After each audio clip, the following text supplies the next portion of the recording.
Today I'm talking to you about the use of non-VOC paints for your home. Did you know that many of the VOCs in paints are carcinogens, or that continued exposure to paint can increase the risk of allergies and asthma? VOC exposure has also been linked to leukemia in children. Today we'll talk to you about all the benefits of choosing non-VOC paint.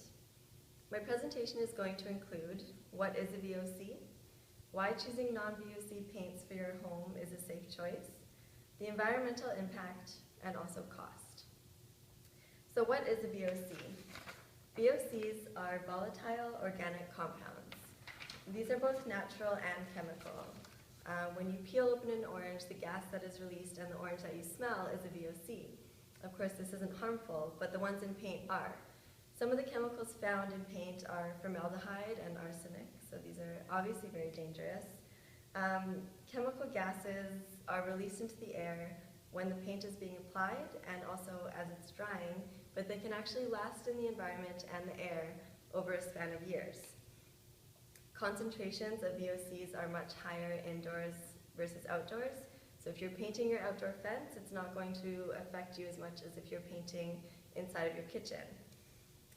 It lasts in the environment for years, so maybe you're not in the house while it's being painted, but the VOCs are still in the air and slowly being released years later.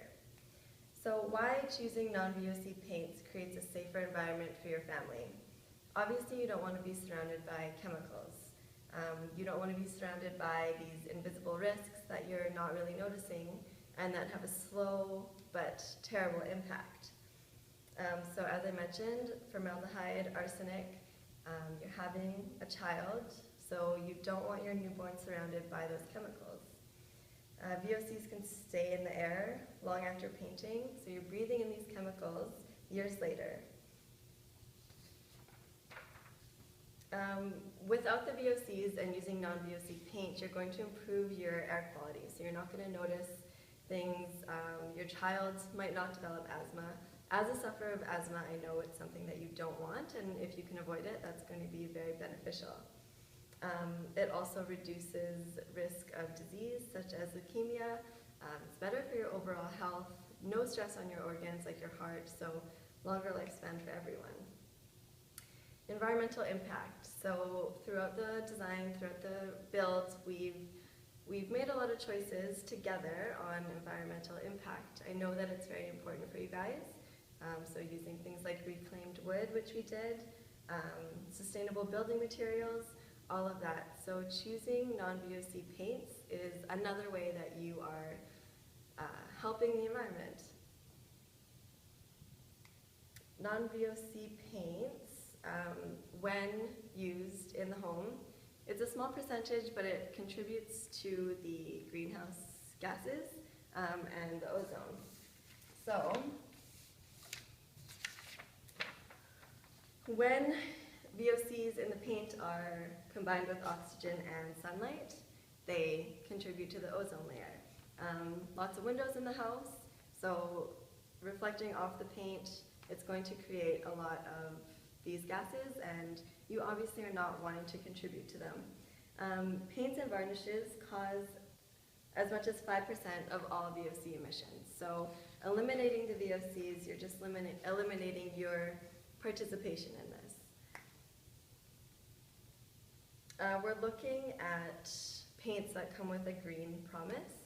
So Benjamin Moore has a paint, it's called Natura, and it has a green promise. So they go above and beyond any of the other brands. Everything they do is sustainable. Sometimes when the color is added into the paints, it also adds VOC, which would make it a low VOC paint instead of non. Benjamin Moore uses water-based colors, so when they add them to the paint, it is 100%, 0% VOCs. So the cost. So choosing non-VOC paint is going to be more expensive. Some example of this, you have 1 gallon of paint. A regular paint with a high VOC is going to cost you anywhere from $30 to $40 for a gallon. Then you have your mid-range, so your low VOC is going to cost between $40 and $50. And then your non-VOC for a gallon is going to cost between $50 and $60. So there is a large gap between just choosing normal paint and painting with high VOC paint rather than choosing non-VOC. And this is obviously, looking at the budget, something that we have to consider. So we can look at different options. Painting the whole house non-VOC is going to be much more expensive than painting with just regular paint. So here's an example of a chart. Something that we can do is looking at paint distribution. So all the green, these would be areas that we would do non-VOC. So these are important areas in the home. You're having a child, so the nursery, you're going to be spending a lot of time in your room, in the guest room, in the kitchen, in the living room. So those are areas that we would paint with non-VOC paints because you're spending the most time.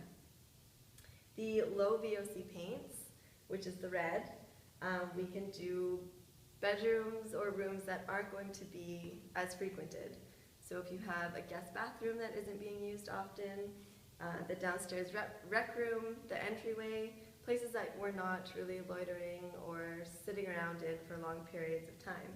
It's still going to affect the overall air quality of the house because of course the air circulates, but it's not as detrimental as painting the entire house with VOC paint. And then of course, so the blue, we can do areas such as your fencing outside, we can do your garage because it's not going to be as frequented, closets, anything else outdoors would be VOC paints, and again, that's the blue. So in summary, choosing non-VOC paints for your family home is a safe choice that will have a positive impact on both your family's health and on the environment. It does have a higher cost, but hopefully you'll feel that the investment is worthwhile. I suggest that you consider some of the options, including like the chart I just showed you, painting specific rooms with specific paints to lower the costs, or if you want to make the investment, we can do the whole house non-VOC. Thank you for your time, and I will now take any questions.